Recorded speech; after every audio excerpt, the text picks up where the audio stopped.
সচিবালয়ের মতো একটা সেন্সিটিভ জায়গায় অগ্নিকাণ্ড ঘটা এটি খুবই দুঃখজনক এবং মারাত্মক। আমরা দেখেছি যে এই অগ্নি সন্ত্রাসের পেছনে অতীতে কারা ছিল সেটা আমরা জেনেছি।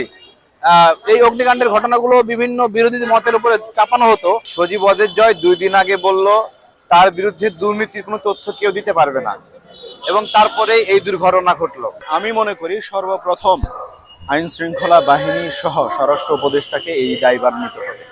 কারণ সচিবালয়ের মতো একটা সেন্সিটিভ জায়গায় কিভাবে আগুন লাগতে পারে। বিগত সময়ের সরকারের আইসিটি উপদেষ্টা ছিল সজীব ওয়াজেদ জয়। তো আসিফ এবং নাহিদের যে মন্ত্রণালয় আমাদের ভাই, তাদের এই দুইটি মন্ত্রণালয়কে কেন টার্গেট করে এই দুইটিতেই শুধু আগুন লাগলো? একটি ভবনের দুটি মাথায় আগুন লাগে, তাও আবার ভিন্ন ভিন্ন ফ্লোরে, এটা কেন হয়? তার মানে এটা পরিকল্পিত একটা মাস্টার প্ল্যান ছিল। যদি পরিকল্পিত মাস্টার প্ল্যান না হতো তাহলে কেসি গেটে যেখানে একটি তালা থাকার কথা ছিল, গতানুগতিক ভাবে থাকে যেটি, সেখানে দুইটি তালা আছে, এবং পানির যে লাইনগুলো ছিল সেগুলো কাটা ছিল, সিসি ক্যামেরার লাইনগুলো কাটা ছিল। প্রত্যেকটি জায়গায় কেন এই ধরনের অবস্থা ছিল? এবং ফায়ার যে অগ্নি নির্বাপক যে ব্যবস্থাগুলো ছিল সেগুলো একটাও ছিল না। এগুলো গেল কোথায়? মন্ত্রণালয়ের মতো জায়গায় যদি না থাকে, থাকবে কোথায়? এই জায়গাগুলোতে কেন এগুলো থাকলো না? এগুলো সরিয়ে নেওয়া হয়েছে। এগুলো হয়তো আপনারা বলতে পারবেন যে এখন তো আওয়ামী লীগ ক্ষমতায় নাই, কেই নিয়েছে? আওয়ামী লীগের দোসররা এখন বিভিন্ন জায়গায় বসে আছে। তারা আপনার একদম পিয়ন থেকে উচ্চ লেভেল পর্যন্ত প্রশাসনের রন্ধে রন্ধে তাদের অবস্থান আছে। এই জায়গা থেকে তারা যে কোনো সময় যে কোনো ধরনের বড় দুর্ঘটনা ঘটাতে পারে। যেমন আপিল বিভাগের বিচারপতিরা একটা পদক্ষেপ নিয়েছিলেন সেই সময়ে, আন্দোলনের পরেই, নতুন সরকার ঘোষণা হওয়ার পরেই কিন্তু সেই সময় সাথে সাথে প্রধান বিচারপতিকে পদত্যাগ করানো হয়েছে। এরপর নতুন করে আবার বিচারিক ব্যবস্থাকে ঢেলে সাজানো হয়েছে। এই যে একটা সুন্দর পরিবেশ তখন বিচারিক পর্যায়ে এসেছে। তো একইভাবে সচিবালয়েও ওই নিচের লেভেল থেকে উপরের লেভেল পর্যন্ত প্রত্যেকটা জায়গার পরিবর্তন ঘটানো প্রয়োজন। এই অগ্নিকাণ্ডগুলো কারা ঘটিয়েছে তৎকালীন সময় দেখেছি যে আমরা ওই আপনার হচ্ছে মৃণাল কান্তি দাস সহ তাদের যে পরিবহনগুলো ছিল সেগুলোতে তারা অগ্নিকাণ্ড ঘটিয়েছে। তো এই যে সচিবালয় অগ্নিকাণ্ডটা ঘটেছে, এটাকে আমি তারই ধারাবাহিকতা মনে করি, সেই ফ্যাসিস্টদের আপনার হচ্ছে ষড়যন্ত্র মনে করি। এখন আপনি আরেকটা গুরুত্বপূর্ণ বিষয় হচ্ছে যে এই যে দুইটি মন্ত্রণালয়ে আগুন দেওয়া হয়েছে, একটা হচ্ছে আসিফ মাহমুদের এবং নাহিদ ইসলামের। এই দুজন হচ্ছে ছাত্র জনতার অভ্যুত্থানের অন্যতম মহানায়ক। তারা ছিল জুলাই অভ্যুত্থানকে ধারণ করা অন্যতম দুজন ব্যক্তিত্ব, এবং তারা চেষ্টা করছিল যে আওয়ামী ফ্যাসিবাদের আমলে যে সকল দুর্নীতিগুলো হয়েছে, শেখ পরিবারের লোকেরা যে দুর্নীতিগুলো করেছে সেইগুলো উদ্ঘাটনে তারা সচেষ্ট হয়েছিল। যেহেতু তাদের মন্ত্রণালয়ে সকল ডকুমেন্ট থাকে, এটাকে জ্বালিয়ে দিতে পারলে ফ্যাসিবাদের আমলে ঘটা দুর্নীতিগুলোর আপনার হচ্ছে তথ্যগুলো নিশ্চিহ্ন করা যাবে। একই সাথে বাংলাদেশকে প্রকৃত ফ্যাসিস্ট আওয়ামী লীগ এবং তার দোসররা আমলারা একটা মেসেজ দিতে চায় যে বেশি বাড়াবাড়ি করলে এভাবেই আপনার হচ্ছে জ্বালিয়ে দেওয়া হবে।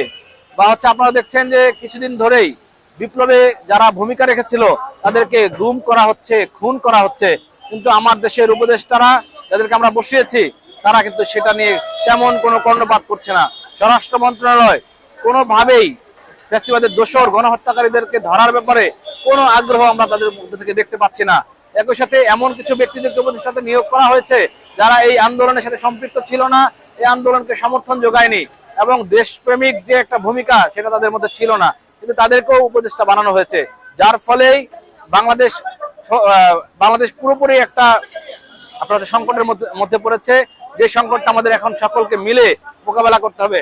আমরা স্বরাষ্ট্র উপদেষ্টাকে আলটিমেটাম দিয়েছি, তাকে পদত্যাগের দাবি জানিয়েছি, যে তার দ্বারা আসলে বাংলাদেশের আইন শৃঙ্খলা এবং রাষ্ট্রের নিরাপত্তা, নাগরিকদের নিরাপত্তা নিশ্চিত করা সম্ভব নয়।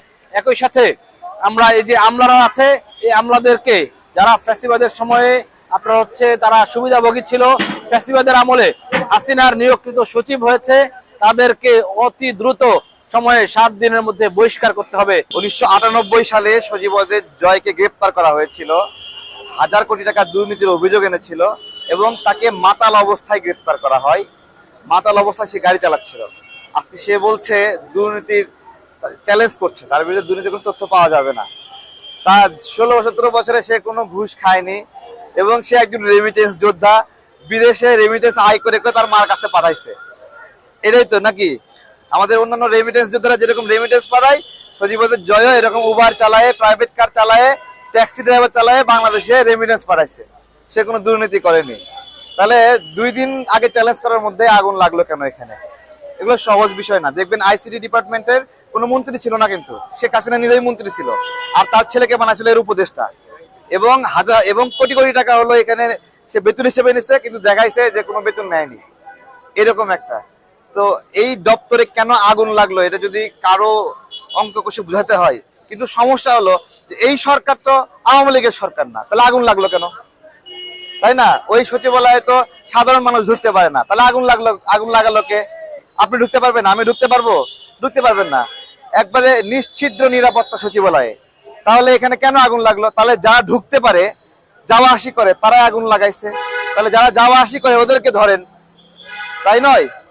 তো এই বিষয়গুলো অনেক সম্পূরক এবং আগুনের যে ধরন, এটা দ্বারা সন্দেহ তৈরি হচ্ছে। আগুন এমনিতে লাগতে পারে, হ্যাঁ, এমনিতে গাছেও তো আগুন লাগে, শুকনা গাছে আগুন লাগে, শুকনা ঘাসে আগুন লাগে, আগুন দিতে হয় না, এমনি এমনি আগুন লাগে। হ্যাঁ, একটা শিশির বিন্দু, সেই শিশির বিন্দুর উপর সূর্যের আলো পড়ে সেখান থেকে আগুন লাগতে পারে, কিন্তু সচিবালয়ের ভিতরে শিশির বিন্দু নাই, ঘাসও নাই, আগুনটা লাগলো কেমনে? এবং 2 জায়গায় আগুন লাগছে। তো এগুলো স্বরাষ্ট্র উপদেষ্টাকে বাইরে রেখে একটা তদন্ত কমিটি করতে হবে। স্বরাষ্ট্র উপদেষ্টাকে যদি তদন্ত কমিটির দায়িত্ব দেন, তাহলে উনি তো নিরাপত্তার দায়িত্ব ছিলেন, ওনার কাছে আমানত ছিল, আমানতের খেয়ানত হয়েছে, উনি আবার তদন্ত করতে পারেন না। ওনাকে বাদ রেখে তদন্ত কমিটি করতে হবে, যাতে করে ওনার গাফিলতি থাকলে ওইটার জন্য বের হয়ে আসে। অনেকগুলো বিষয় সম্পূরক আছে, পিলখানা হত্যা সহ অনেকগুলো বিষয়। এর মধ্যে হলো তাবলিগ জামাতের ঘটনা ঘটলো, এর মধ্যে আবার এখানে আগুন লাগলো, এর মধ্যে গুপ্ত হত্যা হলো। সামগ্রিকভাবে আইন শৃঙ্খলা রক্ষার বিষয়ে, আইন শৃঙ্খলা রক্ষায় এই সরকারকে 100-র মধ্যে কত দেবেন আপনারা? 100-র ভিতরে কত দেওয়া যেতে পারে যে আইন শৃঙ্খলা রক্ষায় বর্তমান স্বরাষ্ট্র উপদেষ্টা 100-তে 10 পাবেন, 20 পাবেন, 30 পাবেন? না, উনি সাকসেসফুল, 100-তে 100ই পাবেন। আমরা যদি বলেন ধরায় দেই না, ধরায় তো দেই। পাসপোর্ট অফিসের দুর্ঘটনার কথা একটু আগে বক্তব্যে বললাম। পাসপোর্ট অফিসের এডিজি সেলিনা বানু 7 দিনে 7,500 কোটি টাকা লুটপাট করছে। তার বিষয়ে অভিযোগ দিতে গেছি, উনি অভিযোগের রিসিপ্ট কপি দিবেন না আমাদেরকে। তার মানে এই অভিযোগকে অফিসিয়ালি অভিযোগ হিসেবে উনি গ্রহণই করবেন না। কেন? সেলিনা বানু আপনার কে হয়? পাসপোর্ট অফিসের ডিজি, এডিজি সহ এই যে তাদের দপ্তর, পুলিশ কর্মকর্তা আব্দুল্লাহিল কাফিকে পাসপোর্ট দিল, এবং আব্দুল্লাহিল কাফিকে ছাত্র জনতাকে ভ্যানের উপর রাইখে আগুন দিয়ে জ্বালায় মারছে। এই লোককেও পাসপোর্ট দিছে, পাসপোর্টের ডিজি, এডিজি। অভিযোগ দিলাম, অভিযোগ দিয়ে কোনো কাম হইল না, রিসিভই করে না অভিযোগ এই স্বরাষ্ট্র উপদেষ্টা। কেন? কি স্বার্থ? পাসপোর্ট অফিসের ডিজি সেনাবাহিনী থেকে, তাহলে কি সেনাবাহিনী থেকে আসলে সে ফেরেশতা নাকি?